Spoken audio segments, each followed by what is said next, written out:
Sudah pernah dengar kisah Thalha bin Ubaidillah dengan dua orang sahabatnya? Jadi Thalha bin Ubaidillah itu punya dua orang sahabat. Di satu tahun mereka bertiga ini berjihad, berperang bersama Rasulullah SAW. Nah, di tahun tersebut salah seorang sahabat Thalha syahid, ya, mendapatkan syahid dalam sebuah perang. Ya, kemudian berlalulah satu tahun. Ya, setelah syahidnya sahabat Thalha ini, berlalu satu tahun kemudian yang sahabatnya yang kedua tadi, ya, setelah berlalu satu tahun dari peristiwa syahid sahabat mereka ini tadi mengalami sakit, ya. Setelah sakit beliau menemui ajalnya. Nah, yang menarik adalah satu malam Thalha bermimpi. Dalam mimpinya Thalha itu sedang mengantri bertiga menunggu giliran masuk ke dalam surga Allah SWT. Ini Masya Allah mimpinya orang solih. Thalha merasa mereka bertiga itu sedang menunggu giliran masuk ke dalam surganya Allah SWT. Dan di pikiran Thalha pasti yang dipanggil pertama adalah sahabatnya yang syahid. Ternyata yang dipanggil oleh Allah duluan untuk masuk surga adalah sahabatnya yang sakit. Ya. Baru setelah itu sahabatnya yang syahid tadi, gitu ya.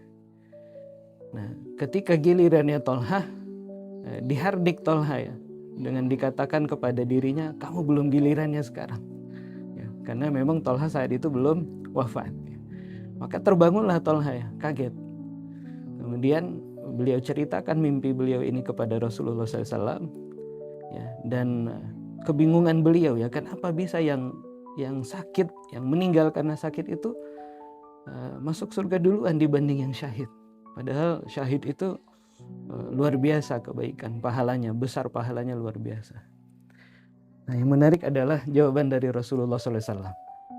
Kata Rasulullah SAW, wahai Thalha, tahukah engkau, ya, bahwa satu tahun sahabatmu yang sakit itu dia sempat bertemu dengan Ramadan. Jadi ada jeda satu tahun itu, ya, sahabatmu yang sakit itu dia sempat bertemu dengan Ramadan, ya, dan Masya Allah dia bisa optimalkan Ramadannya, dan ternyata Ramadan yang dioptimalkan itu bisa mengalahkan pahala yang syahid. Nah, ini luar biasa, ya, betapa kebaikan Allah di dalam Ramadan itu luar biasa besarnya, ya, luar biasa banyaknya, ya, luar biasa tidak terhitungnya. Bahkan karena kebaikan yang besar inilah, ya, banyak umat-umat terdahulu, orang-orang solih dari umat terdahulu, bahkan para nabi dan rasulnya sekalipun, itu mengharapkan jadi umat Nabi Muhammad SAW. Di antara yang kita baca di dalam sirah, ya, di antara para nabi dan rasul yang bercita-cita jadi umatnya Rasulullah SAW, diabadikan dalam sebuah kitab sirah adalah seorang nabi namanya Daniel. Nabi Daniel ini dalam hidupnya, ya, pernah berdoa, ya Allah, jadikan aku umat Nabi Muhammad. Atau kalau tidak bisa aku jadi umat Nabi Muhammad, ya, kalau tidak bisa aku jadi umatnya Muhammad, pertemukan aku dengan umatnya Muhammad. Maka apa yang terjadi? Yang terjadi adalah Nabi Daniel ini meninggal, kemudian jasadnya itu tersembunyi dalam sebuah ruangan. Banyak khilaf di mana ruangan tempat jasad beliau ini Allah sembunyikan, ya. Ada banyak riwayat di situ. Tapi pada akhirnya yang menemukan jasad Nabi Daniel ini adalah seorang sahabat yang bernama Abu Musa al-Asy'ari. Ya, Abu Musa al-Asy'ari. Di dalam sebuah perang penaklukan, ya, di zaman Umar ibn al-Khattab, ya, Abu Musa al-Asy'ari ini mendapati sebuah ruangan begitu, kemudian di dalamnya itu ada jasad yang tidak dimakan oleh apapun, ya, maksudnya jasadnya masih utuh sekali, masih bagus sekali begitu. Nah, kemudian bersuratlah Abu Musa al-Asy'ari ini kepada Umar bin Khattab, memberikan ciri-cirinya. Kemudian Umar dengan segala pengetahuan yang beliau miliki mengatakan innahu nabi.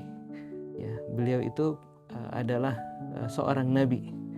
Ya, dan beliau pun tahu ya bahwa nabi tersebut bernama Daniel. Kemudian Umar bin Khattab memerintahkan kepada Abu Musa al-Asy'ari untuk memakamkan jasad nabi tersebut. Ini tentunya untuk menghindarkan umat dari kesyirikan. Nah, apa di antara rahasia kenapa umat terdahulu, orang-orang salih dari umat terdahulu, bahkan para nabinya saja mendambakan ya dirinya menjadi umat Muhammad SAW, karena ada kebaikan yang hanya Allah berikan kepada umat Nabi Muhammad SAW adalah Ramadan. Ya, Ramadan yang di dalamnya Allah turunkan Al-Quran, Ramadan yang Lailatul Qadar, ya, kemuliaan malam ya, di mana Allah menurunkan Al-Quran itu ya, dari Lauhil Mahfuz ya, ke Sama'id dunia. Kemuliaannya itu Allah terus adakan setiap tahunnya ya.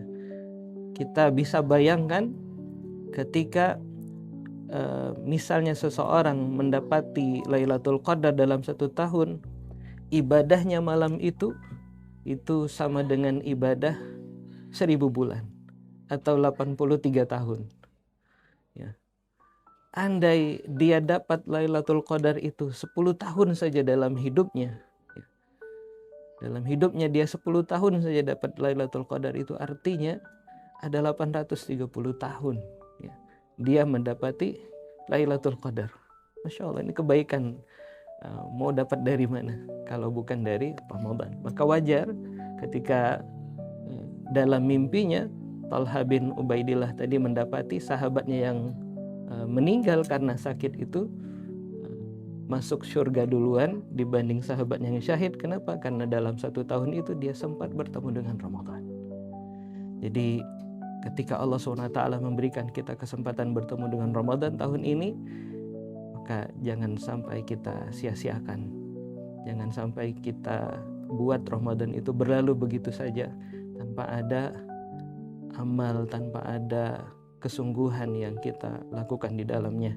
Mari kita optimalkan puasa di siang harinya dengan berbagai kebaikan. Kita penuhi malam-malamnya dengan qiyam Ramadan, dan terakhir kita betul-betul jaga 10 malam terakhir itu tidak kita lewatkan semalam pun untuk mendapatkan Lailatul Qadar.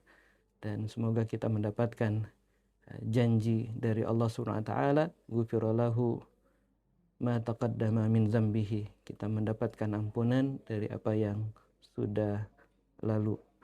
Qul qouli hadza, astaghfirullahal azim.